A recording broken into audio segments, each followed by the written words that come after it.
Hello students, in today's session let us learn about various laws and protection acts to safeguard the environment. Before moving on to the topic, first let us have a look at what is environment. Environment means surrounding in which the organisms live. It is the sum total of all biotic, that is living, and abiotic, that is non-living factors that surround and potentially influence an organism. Such components of the environment serve as resources, example soil, water, etc., while others act as regulatory factor, example temperature, light, etc. Different components of the environment are interlinked and interdependent. Environment creates favorable conditions for the existence and development of living organisms. In context of human beings, environment can be defined in number of ways. The first one is environment is the sum of all social, economical, biological, physical or chemical factors which constitute the surroundings of man, who is both creator and moulder of his environment. The second definition is environment refers to the sum total of conditions which surround man at a given point in space and time.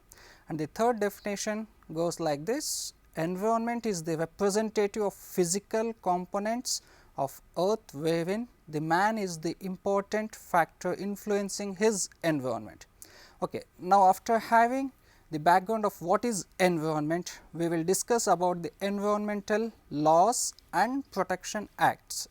The important provisions and legislations which are meant for the protection of environment in India are: the first one is constitutional provisions.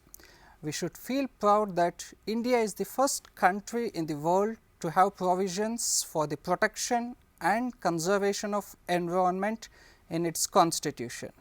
The provisions for environmental protection in the constitution were made after the UN Conference on Human Environment, which was held in Stockholm on 5th June 1972. Thereafter, 5th June is celebrated as World Environment Day all over the world. So, the provisions were made through 42nd Amendment of the Constitution in 1976, which are as follows. The first article, Article 48A. This article declares that the state shall endeavour to protect and improve the environment and to safeguard forests and wildlife of the country. The second article, Article 51A, declares that it shall be the duty of every citizen of India to protect and improve the natural environment, including forests, lakes, rivers and wildlife, and to have compassion for living creatures. Okay. Before 1976, environment was in the state list, but after 42nd Amendment, it was included in concurrent list. And the third article, Article 47, 48 and 51A. According to these articles, it is the duty of state to protect and improve the environment and public health and provide pollution free water, air and environment for the public. Next comes the Environment Protection Act 1986. This act came into force on November 19, 1986, the birth anniversary of our late Prime Minister Srimati Indira Gandhi. She took keen interest in environmental issues of the country. This act aimed to protect and improve the quality of environment by central government with coordination of the state government. Now, we will look into the powers and functions of central government. The first point is to set up the standards of quality of air, water or soil for various areas and purposes. The second one is to set up maximum permissible limits of concentration of various environmental pollutants, including noise, for different areas. The third point is to lay procedures and safeguards for handling of hazardous substances. The fourth is to set up prohibition and restrictions on the handling of hazardous substances in different areas. The fifth point is to restrict the areas where industry, operations or processing shall not be allowed. The sixth point is to lay procedures and safeguards for the prevention of accidents which may cause environmental pollution and to provide remedial measures for such accidents. The seventh point states to examine manufacturing processes, materials and substances which are likely to cause environmental pollution.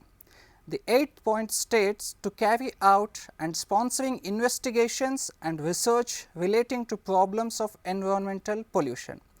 The ninth point emphasizes on establishment and recognition of environmental laboratories.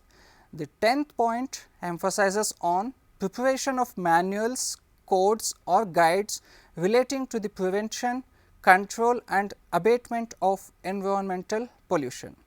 The 11th point mentions about the collection and dissemination of information in respect of matters relating to environmental pollution. And the last point mentions any such other matters as the central government may deem necessary for the purpose of securing effective implementation of this act. Okay. Under section 3, subclause 3 of this act, the central government may constitute an authority to exercise powers and perform functions as mentioned in the above 12 points. And under section 5 of this act, the central government can issue directions to any person or officer or any authority and empower him or it with close, prohibit or regulate of any industry, its operation or processing, and stop or regulate the supply of electricity or water or any other service. Under section 11 of this act, the central government or any officer on its behalf is empowered to inspect and take samples of air, water, soil or any other substances in a prescribed manner from any factory, premises or other place in order to make the analysis of any sample admissible in the evidence in any legal proceedings. This is all about the powers and functions of central government. Now, we will briefly know what the functions of state government in this aspect are. Under the Environmental Protection Rules 1986, the state pollution control boards have to follow the guidelines provided under Schedule 6.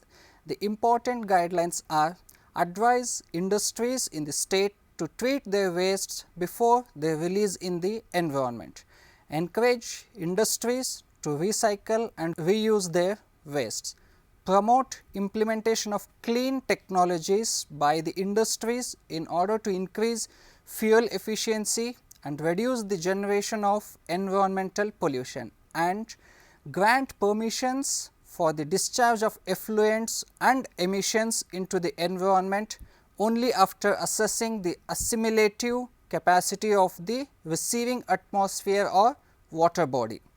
The Environment Protection Act 1986 was amended in 1994 to include environmental impact assessment of various developmental projects. These projects have to take clearance from the central government prior to establishment. Hope you have got a good insight on the Environment Protect Act and the powers and functions of central and state government. Until we meet again, bye.